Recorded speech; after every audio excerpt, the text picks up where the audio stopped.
Oh, hell internet, welcome to the summary video to Hannah Arendt and the Crisis in Culture. As you can see, the production values have been stepped down because if you think that watching a 90-minute video on this essay is tiresome and too much trouble, then I get that, but it doesn't compare to the number of hours that it's taken out of my life over the last month or so, and I just want to get that over with. So I hope you can forgive the level of production in this video. Likewise, I've not scripted it, I'm just going off the cuff. So I will go very quickly through my headings of the essay here and explain why I've taken this angle on Arendt's essay, and I will also interject a few sections of the original essay, the intermissions, which kind of explain my position at certain points, and then a list of terms from the conclusion, a glossary of terms, rather dry, but simply looking at each of the particular pieces of vocabulary that Arendt introduces and giving the definition as I understand it, obviously not claiming to be an expert. And if there's anything I would like people to take away from the main video or from this video is that I am just exploring a territory that I see as interesting and important, and I'm sure I'm not right about everything, but no one has yet come forward and put it in very simple terms why I am wrong. The original essay, it took an hour and a half to do that. I think it was worthwhile, I honestly do, otherwise I wouldn't have made it as long as that. I originally wanted it to be much more of the length of The Crisis in Education, but as I started to go through it, I was just like, well, if I want to fully explicate what I think Arendt is saying here, I need to go through it at this level of detail. And believe me, it could have been in greater detail if I'd wanted to. But let's move to the headings. So I start off by doing the beginning of part 1 and the beginning of part 2 from Arendt's essay. And I see that as being introducing what society is and what culture is. And I felt we needed to get those two ideas nailed down before we moved on to the rest of what Arendt was saying. There is a little bit of cross-contamination where you might not catch a few things in that part of the essay if you haven't read the whole of part 1. But overall, I think it works as just introducing society as this idea of what humans can do once we have started to generate surplus, whether that be in a political or a cultural sense. And then culture itself is, well, as Arendt puts it, the way that we interact with the things that get produced once we have a surplus. And in particular, those things which we start to produce once we have enough leisure time that things can be produced for no reason at all other than to be beautiful and appear in the world. And this is why Arendt starts to talk about the idea of a world as something permanent, something that outlives the people that exist in it. So that is the introduction. And then part 2 of part 1 and part 2, sorry, this is getting confusing, is introducing this idea of Philistinism or the Bonossic mentality. Philistinism is more of a modern concept. The Bonossic mentality, says Arendt, is something that the Greeks were familiar with. They really are both dealing with the same concept. This idea of whenever you start to think about something excessively in terms of means and ends, in a utilitarian, what can I use this for, what can I get out of it way, then you start to make a mistake. You start to err and move away from what is right, what is beautiful, what is ideal, if you will. And already Arendt is introducing complexity here because, of course, she acknowledges that there is nothing wrong with that mentality in its proper place. And this definition of what is excessively utilitarian is really one that is a moving target and you won't ever be able to nail down completely. Obviously, we do need some kind of fabrication in order to create a world. But as she says, that very fabrication, that very thinking about things in terms of achieving a goal is what then encourages us to start looking at the things which should not be looked at in that way, those great works of art which define our culture, and use those or decide what kind of goal are they trying to achieve, which is where the whole thing goes wrong. And after those first 4 sections, I will then go on to an intermission which introduces a little bit more of that detail, which I think I'll play right now.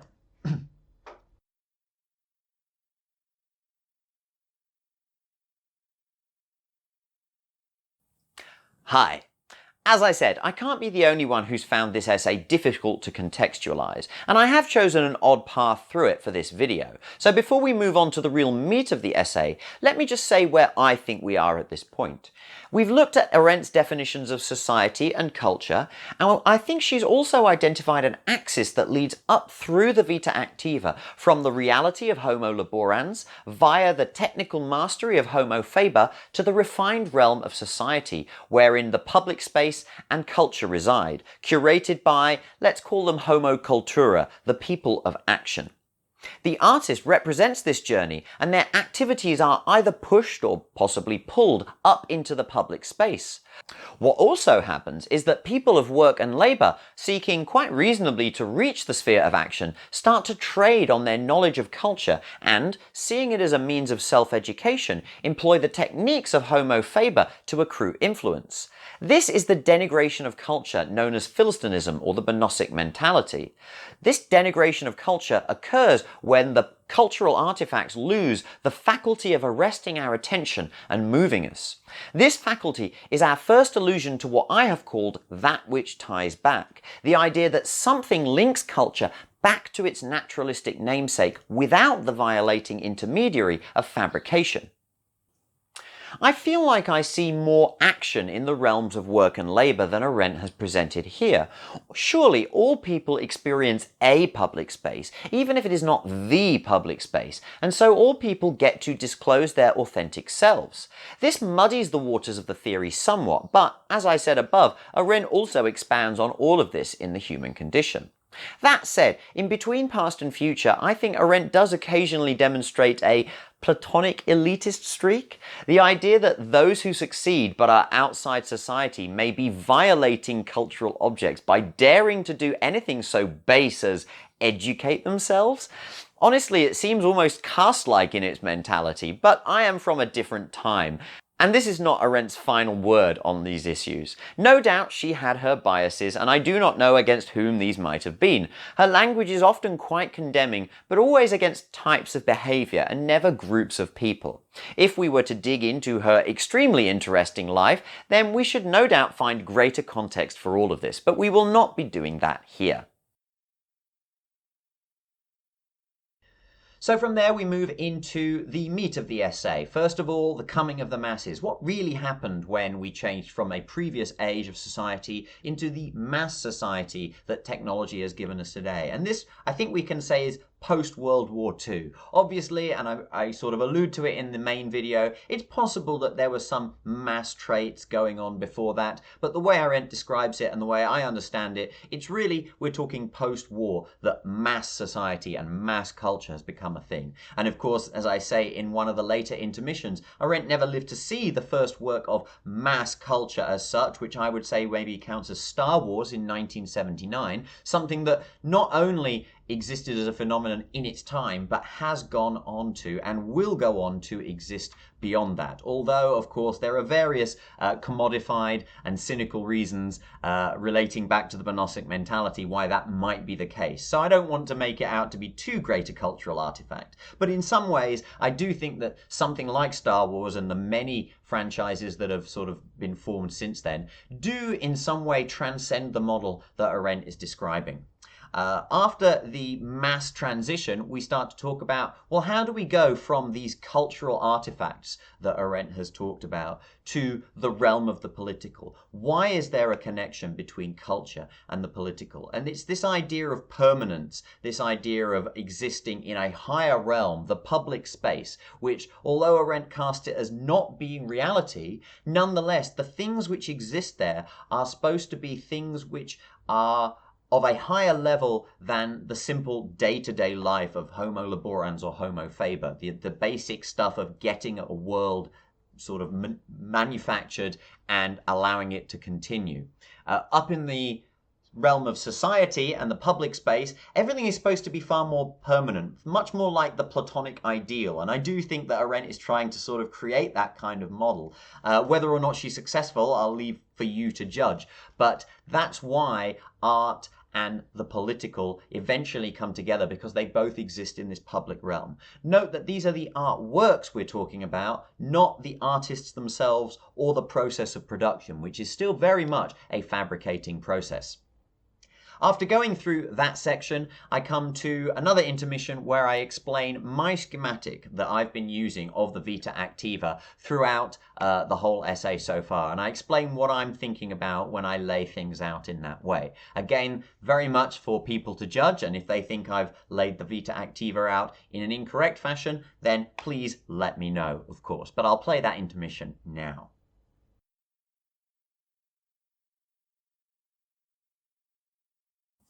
I want to take a moment to explain the schematic of the Vita activa as I see it. If you're still watching, then thank you, and you might have a different view on this schematic, or your mind might be suggesting something else. Let me know. But anyway, first of all, the Vita contemplativa is shown, along with a few vague concepts that I've just thrown in there. This is all pure speculation, and that is all we'll say of the Vita contemplativa, although there are some components of it on the left-hand side, which I believe are connected to it in some way. I will also not really speak much of natality, save to say that it relates to bringing into the world of newness, and thus I place it outside the world initially.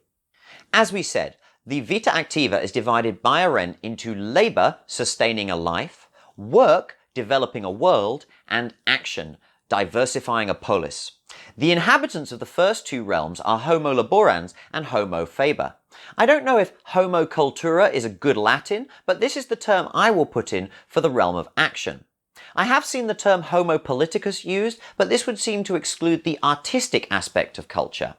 I'm sure that we all are, every one of us, at some time Homo laborans, at others Homo faber, and maybe just occasionally we make it to be Homo cultura. I don't know how Arendt would respond to that assertion. I have added an extra region that sits over labour and extends up into the realm of work, labelled cultivation. This is where agriculture occurs and all of the other things that sustain the biological life process, including such entertainment as is required to fill the vacant time when one is not working. This is a contained region labelled bread and circuses, after a reference of Juvenal which Arendt mentions. This is a place where entertainment has evolved under the auspices of fabrication. We've technically already covered bread under agriculture, I guess, so perhaps this region would be better named cake and circuses. Beginning in the realm of action now and extending down into the realm of work is society, or what Arendt might call good society. Those people who have been more or less cut off from the pressure of subsistence need, and within society we find the public space, wherein culture finds refuge and its curators engage in the discourse that they believe will best preserve the beauty of the cultural artifacts. It seems to me that society must naturally extend into the upper regions of the realm of work because the boundary between the two is so diffuse. But, says Arendt, cultural Philistinism extends this region over time. Artworks and the results of political speech exist within the public space, but the process of art, the verb form, is what the artist brings up from reality. I have tentatively referred to its political counterpart as rhetoric, as that skill drives reality into political society. Either way, though, cultural Philistinism converts both into value, which Arendt says covers all meanings of the word. And so I wonder, must we also bite the bullet here that on the border between work and action and no higher is where our moral values also reside? But if we don't fall into the Bonossic trap here in our response to art and culture, then we can use taste or judgment respectively, although Arendt doesn't necessarily distinguish between the two. The result of taste and judgment applied to art and politics is culture, which is the highest point of a civilization. It's what connects to the beautiful. And now let's see how we can get back down to the realm of reality. As I see Arendt's position, mass society occurs when society is pulled or pushed into the life process and the great mass of humanity starts to consume entertainment that pretends to nobler things than mere reality. Mass culture occurs when the great cultural artifacts of a population are dragged down by fabrication and also pulled into the life process. It seems that Arendt believes that both of these processes are somewhat parasitic, feeding on the higher realms and draining them of their essence. Arendt is clear that this is a negative impact on the progression of culture. I am not so sure.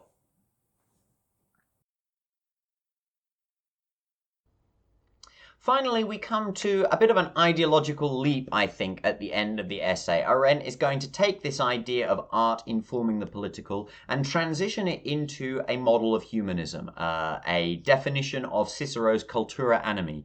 It's a very engaging case that she draws, and of course she's very erudite in her arguing of it, so it's very easy to be swept along with the narrative of her prose. I don't think it necessarily is the only way that human culture could exist and society could develop over time, so I don't think that it can be taken as sacrosanct. Arendt obviously does focus on the Western tradition in many ways, and so going back to the Greeks and the Romans in this way, like I say in the video, it's a noble intent. She does have a commitment that the past is where we find the lessons that we use to move to the future. And of course, where else are we going to find them?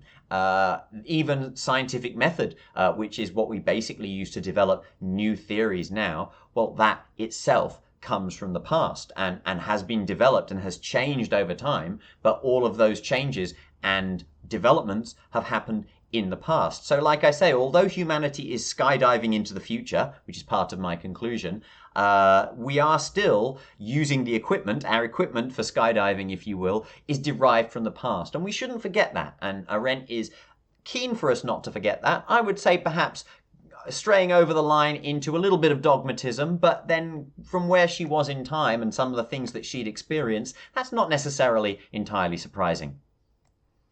The final conclusion is that humanism is the purpose of the cultura animi. If we can express our taste with freedom, without coercion, then we are able to judge each thing that we see in our own unique way. We're able to disclose ourselves as unique individuals, but nonetheless we're able to acknowledge that in other people as well. It's a bit messy at that point, and obviously I don't think that this idealistic system really survives contact with the modern age. But I don't think Arendt necessarily expected it to.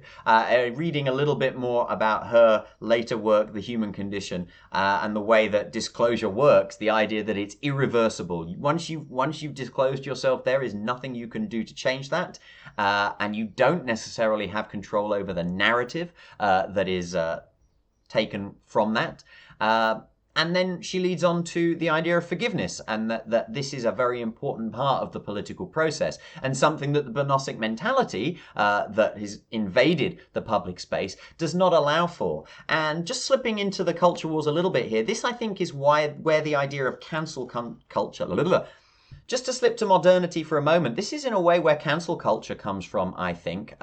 Cancel culture is an expression of the monastic mentality invading the public space.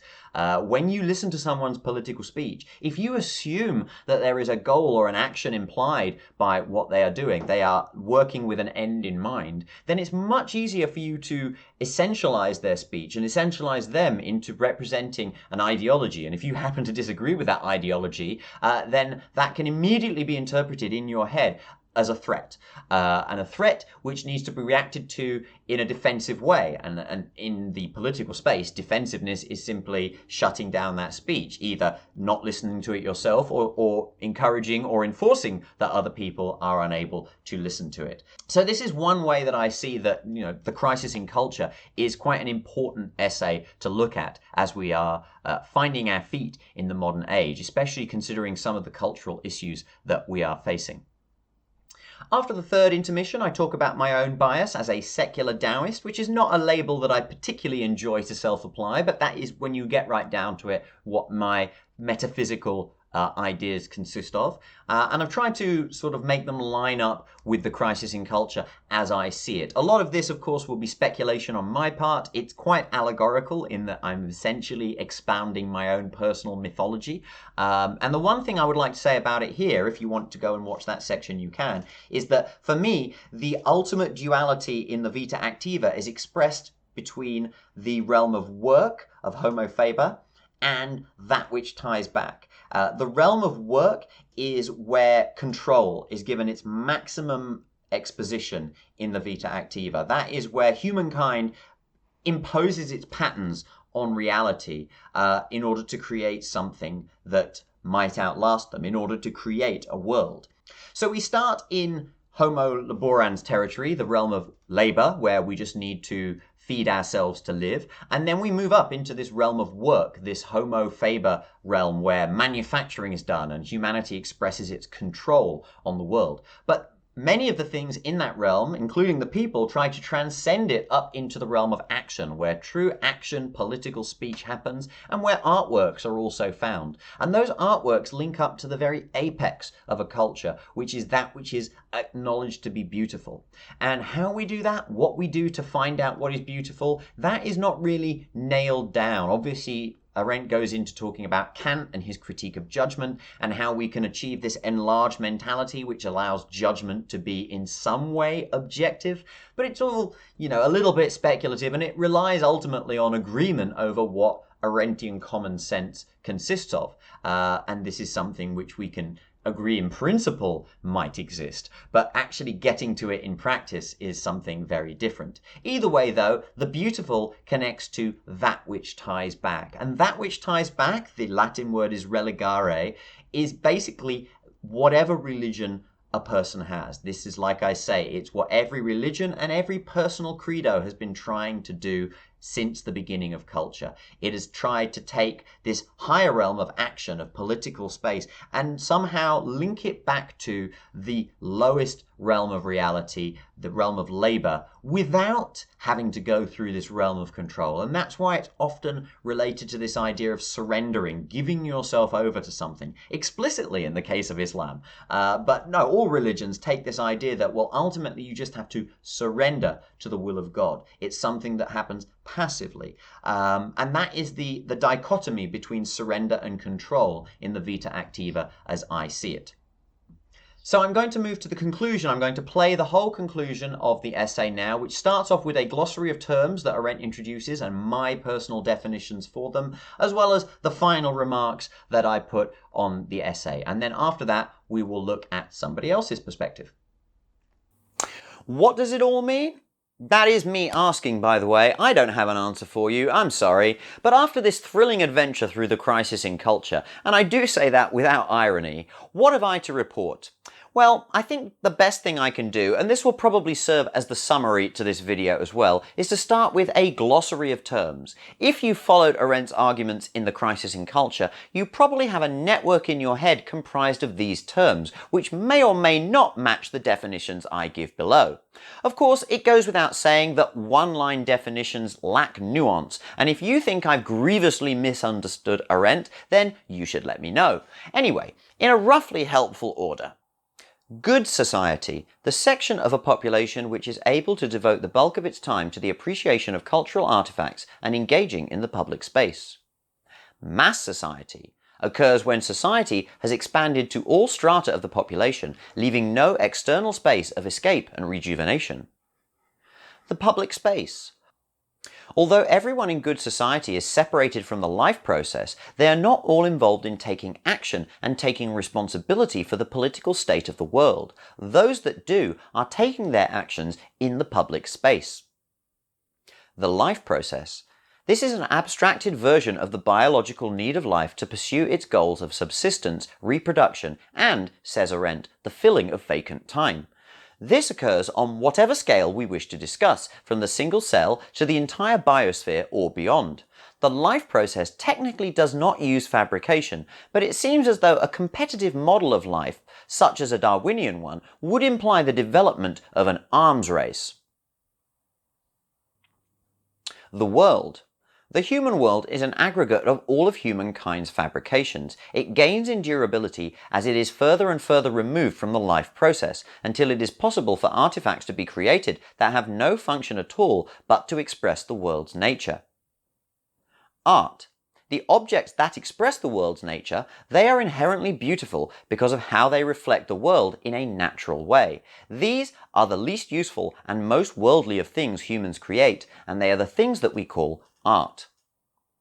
Philistinism, or the Gnostic mentality. The mindset and behaviors derived from treating all things as a means towards ends, an excessively utilitarian outlook. The Gnostic mentality prevents us from seeing the true meaning of beauty and thus denigrates our humanity. Culture, the summation of and properly decided relationship to the least useful and most worldly artifacts of a population. Mass culture occurs when mass society begins to develop entertainment for the masses from cultural artifacts. This leads to the degradation of the artifact's connection to the beautiful. Beauty. In case you didn't notice, Arendt doesn't really define beauty in The Crisis in Culture, although it is literally the fixed point from which the whole cultural edifice hangs. However, thanks to the idea of common sense, culture itself can point to the beautiful in an objective way. Beauty is related to the organic processes of the Romans, but beautiful art cannot come into being without fabrication. Bonus word, sublime. This is not really mentioned in The Crisis in Culture, but the sublime is a counterpart of beauty according to Kant, being those things which move us in a different way, inciting feelings of awe or even terror. This can also be affected by the things we've been discussing. Effeminacy. An inability to engage with the beautiful or sublime with moderation, leading to a lack of discipline in behavior and judgment. Cultura animi, a cultured mind, a state of being able to properly interpret the state of culture, either politically or artistically, or both, so that one may make judgments that are most likely to accord with the aggregate perspective of the population. Enlarged mentality, from Kant. An ability to conduct one's thought process in the virtual presence of other agents with whom one must eventually reach an agreement. This enlargement takes place along an axis of inclusivity, and the further along that axis you are, the more specific validity your thoughts gain. Specific validity, a judicial analogue of logical validity derived from an extended application of the enlarged mentality. Plurality. Plurality is the experience of living in and perceiving a shared world. This is something that Arendt considers in greater detail in The Human Condition. Common sense, a vague idea of the shared world that is common to all members. It consists in the hypothetical, ideally enlarged mentality. This is more precise than an everyday idea of it's just common sense, but it still seems highly impractical as anything other than a rhetorical concept. Judgment. The form of decision-making that occurs via an enlarged mentality. Although it appears to be subjective, Arendt says that it claims its specific validity from common sense, which, as noted, is somewhat ephemeral. Taste. A subset of judgments concerned with aesthetic matters. Arendt treats the two as more or less the same thing in different domains. My schematic places them almost in opposition, but they can still be viewed as a single phenomenon. Disclosure. The expression of one's true self through the medium of action in the public space. As Arendt will later explore, the ability to disclose ourselves is our most fundamental political nature as humans, but it is an irreversible process over which we have limited control. Humanism. Humanism is the mode of interaction that a person will have with the world through the cultura animi. Like I say, let me know how you think my definitions stack up with yours in the comments section below. Arendt was, sadly, ultimately pessimistic about the state of mass society and mass culture, seeing it as destructive to true culture and the reverence for the past. She did not seem to believe that any version of the cultura animi could penetrate widely into the lower realms because of its constant consumption. Even worse, as more and more people consider themselves to be cultured, and fewer truly are, this will lead to a proliferation of effeminacy within a culture, a vice which can then be demonstrated in diverse ways by both sexes when they become overwhelmed by what they see in the world. Despite her careful language and obvious wish to appreciate the huge changes of the modern world, Arendt's position does wind up implying a certain conservatism of culture, a conservatism that I think is no longer possible, and this leads me to my final word. In my ruminations on modern life, I am constantly brought back to a metaphor that I suspect Arendt would not appreciate, and that is that humanity is skydiving into the future. Insofar as we are equipped for a skydive, that equipment has come from the past, but it exists in a different paradigm now. So let me suggest a suitably contradictory maxim for where we go from here. Mass culture is individual culture. The past is where cultural heritage comes from, and we all need to learn that and respect that, which is the purpose of education. But we also need to learn and respect that others have sincerely held beliefs that come from very different places. And I'm not just talking about across the world here. In the mass age, it's inevitable that different people respond to radically different sets of cultural artifacts, cultural sets that are being created anew all of the time and revised in real time. This complexity and diversity will only grow over time, can only grow over time, to fulfill the life process's urge not only to consume, but to seek novelty. In the mass age, then, the system has moved much further towards an extreme where every individual has an entirely different set of cultural artifacts that they respond to. It will never get to that extreme, of course. We are still social creatures of habit, but the result of such vast populations and technological advancements is that when you meet a person, it is far better to believe that you have really nothing in common at all. But along with that, and this is where it gets harder for us, you should extend that assumption to every other person with whom you obviously have nothing in common. And the bit that we are really bad at is that if we're going to experience outrage on account of something that happens way across the world, which we do, then we are bound, on pain of hypocrisy, something I know we are all keen to avoid, to extend the same human attitude across the world regardless of all groups and boundaries. If everything can count as happening in our backyard, then everything can count as happening in our backyard. And isn't it strange, or is it, that most people who listen to the last few sentences will say, well, duh, and strongly believe that they are generally good at that, including myself, even though the evidence says that the vast majority of humans are generally bad at that. Isn't it strange? Or is it? And because the summary video is now 30 minutes long, tune in for a third video where I react to somebody else talking about this essay, someone with more qualifications than I have. So I'm looking forward to that, and I hope you are too. Unreal.